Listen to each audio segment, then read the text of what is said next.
The average person is said to spend 15 minutes in the bathroom. Why not take advantage of that time and learn something new? Presenting the 15-minute podcast on weird facts, crazy details, and funny particulars that you'll be able to enjoy while you're taking a on your free time. Welcome to This Shit with Sam Butler.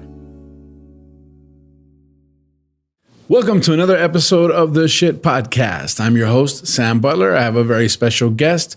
You may have seen him before. He's been on the show before, but he's here today.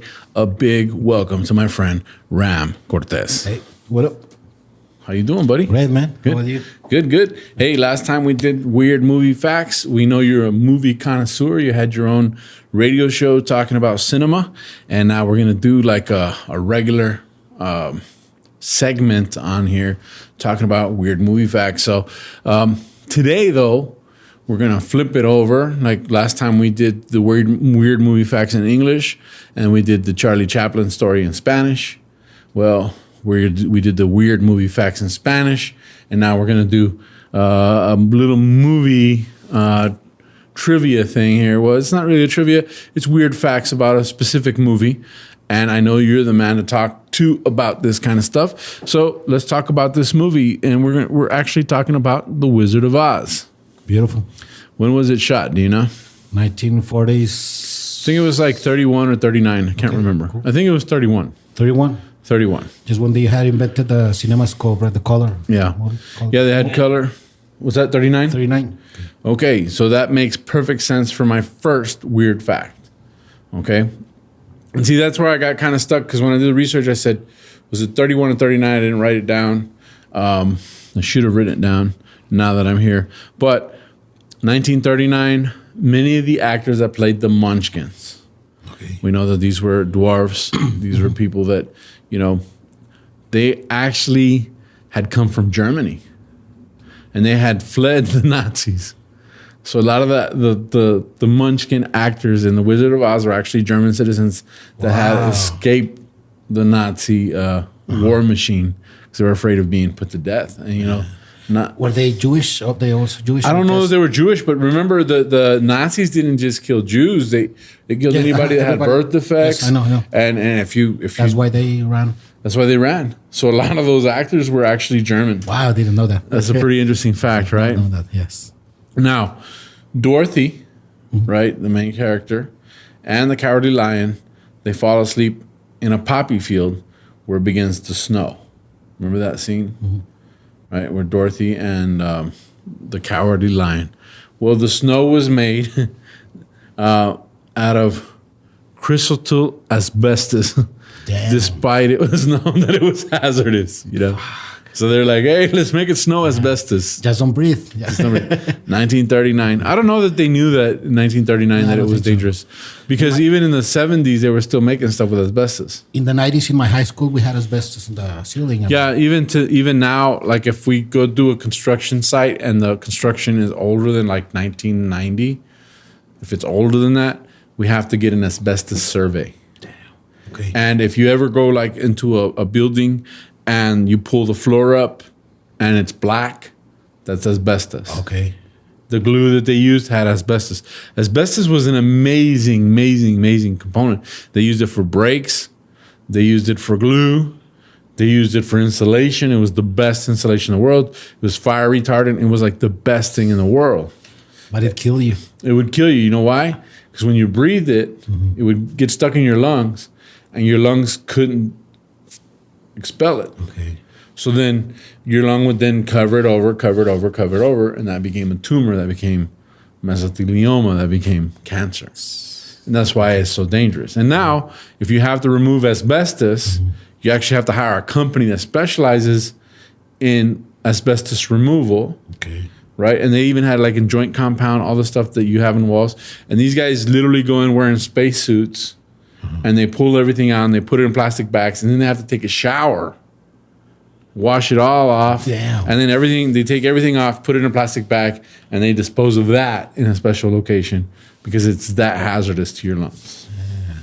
Yeah. Now, if you don't mess with it, it's okay. If you don't pull the glue up, if you leave it alone, it's okay. It's when you start messing with it that it gets really dangerous. Damn. But Poor Dorothy. Poor Dorothy and the Cowardly Lion. And the Munchkins, I mean, they The have to Munchkins. The Munchkins. They come and suffer here. Yeah, they came. Well, they came and they actually got jobs. There's actually a urban legend about one of the Munchkins committing suicide on the scene. Yeah. You heard that? Yes, of course. Where he's in the, and you can kind of see it in the scene. And it looks like someone's hanging themselves. But I don't think it's. No, the myth was debunked, and it was supposedly a bird with its wings spread out, like maybe a prop. But it doesn't even look like a bird. It looks like a person. Have you seen the picture? Yes, but it doesn't look like that short, like for like the Munchkins. But it looks like somebody was there when they started filming, and if you run, they will actually look at you. So Okay. if you stand still, maybe nobody will notice you. Yeah, that happens here a lot too. Like behind the door, people will walk behind the Yeah. door when we're filming. Okay. Yeah. And then you'll see like on the YouTube channel, people will be commenting. They'll go like, "Oh, the studio is possessed. We saw a movement behind the door." Then when Leyendas Legendarias was shooting here, when they had the curtains, and there'd be people walking behind the curtains, because we'd come in this door and we'd have to go to the back, and we try not to make noise, and be like, "Oh my God, there was something in the studio behind the curtain." It's like, but that makes a lot of sense. That makes a lot of sense. Let me see. Colored horses. They had colored horses in that. Okay. And one of the theories about the colored horses is they actually used Jello To paint them. to paint them. Okay. But there's another article that I read that said that was a myth, that they didn't use Jello, that they actually used vegetable oil coloring or vegetable coloring. Okay. I don't know what to believe. Jello makes sense to me. As long as they didn't harm the horses. I mean, They didn't harm the horses. That's the one thing that Okay. both of the articles said. imagine with asbestos. Sleep there. They feed like- them asbestos. They were worried about the horses more than they were worried about the actors. Of course. Poor Dorothy. I mean, Poor Dorothy, yeah. The Cowardly Lion's costume was made of real lion skin, oh, now. which made it incredibly hot for actor Bet Lahr to wear. It was also heavy. It weighed almost 100 pounds. Wow, that's heavy. That's heavy, right? Poor guy. Which reminds me of Coming to America. Did you like that movie? Of course, yes. Yeah, Like the big head, King yes. Jeffy Of Jaffa. course. He had that big lion. I wonder if that thing is real or not. That thing I looks hope. awesome, right? Like that does. I thought about that when I was reading this. The dog playing Toto. Do you hear about this? He was stepped on during the shooting, so they had to get a doggy double for 2 weeks of filming until she recovered. Man. And her real name was Terry. Did they use only just one dog? I mean, mostly for a movie, they use several dogs. But it was that one dog, and then they used the body The double. Okay.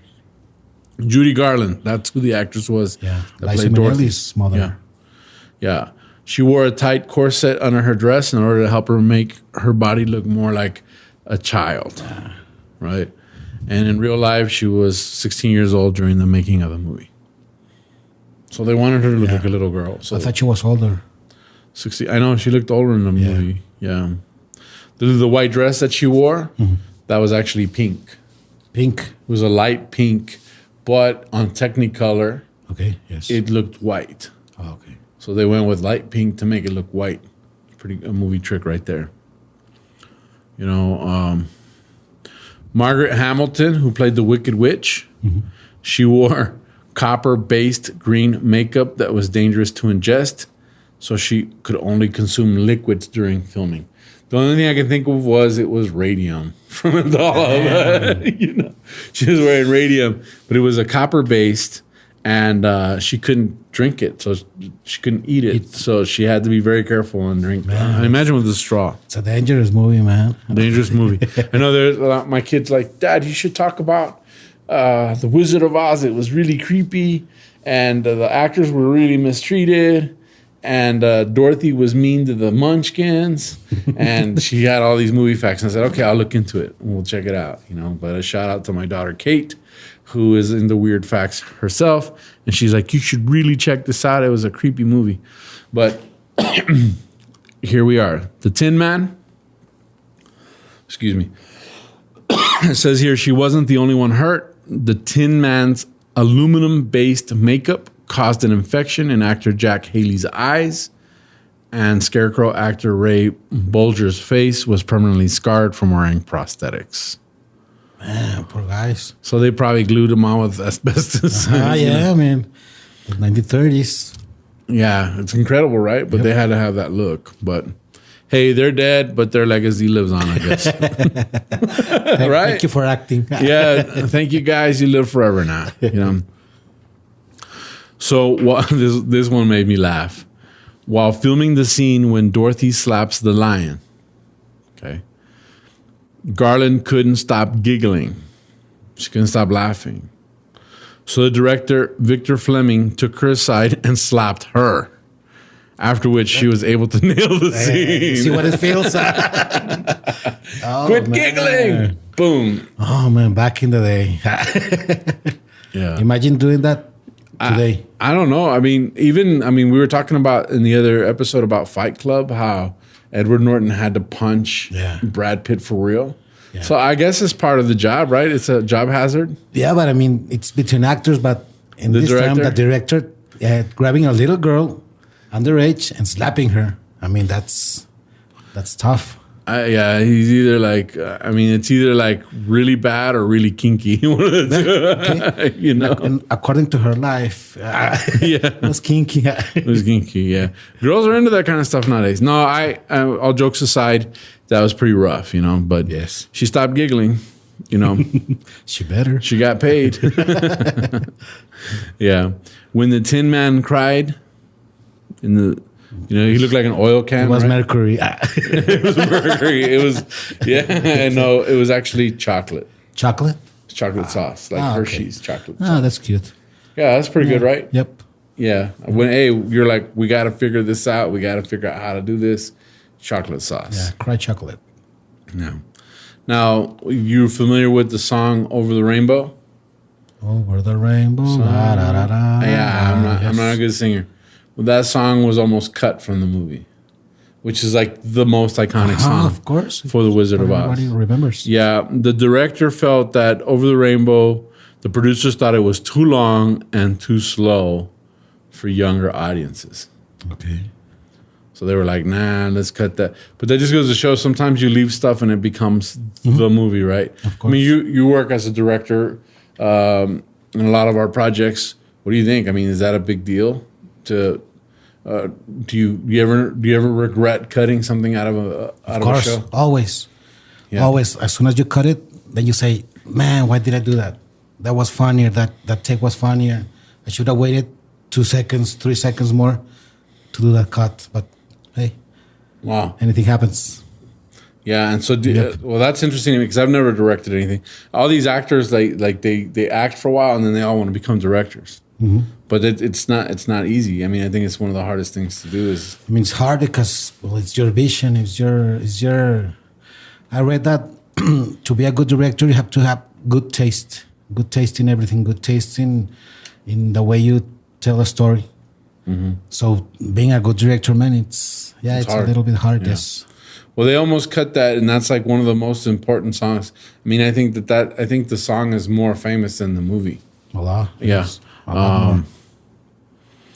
They were like, you ever wonder where the name Oz came from? From jail? From the series? Yeah, there was a series. There was a series named Oz, but yes. I don't think that. I think this came before the series. A little bit before. No, I don't know where. But according to legend, Frank Baum, who wrote the original book, came up with the name Oz. Mm-hmm. He was sitting down and he couldn't come up with a name for the city. And he happened to see his filing cabinet and it had the O through Z filing cabinet on the bottom. And that's where he came up with the name Oz. Okay. That's what they say. Now, there was another article that I looked up, and this second article said that that's a myth. That we really don't know where it came from, but that they... I like that story, but I think sometimes the mythological story is better than the reality. Of course. And I think it is like Hitler would say, if you tell the same lie enough times, it becomes reality. Mm-hmm. But I could actually see that happening. I could actually see how you're coming up with something, and Oz is how he came up with the name. I don't know if that's true or not, but it's a good story. Yeah, we'll believe it. I mean, yeah. We'll believe it. And when you're drinking some beers in a pub, you can tell your friends, and it's either true or not. But you can even say the disclaimer. I don't know if it's true. That's what I heard. And that's how you do that. You can tell your friends. Now, the other. now this is the shit. Okay. Part of the whole episode that I thought, okay, we got to talk about this. Okay, so there's a rumor out there, okay, that Pink Floyd's album, The Dark Side of the Moon, was written to synchronize with the film. Okay. It's a rumor. So many people have claimed that if you watch The Wizard of Oz, Pink Floyd's Dark Side of the Moon playing at the same time, many of the songs and lyrics match up with what's happening on the screen. Yeah, I've done that.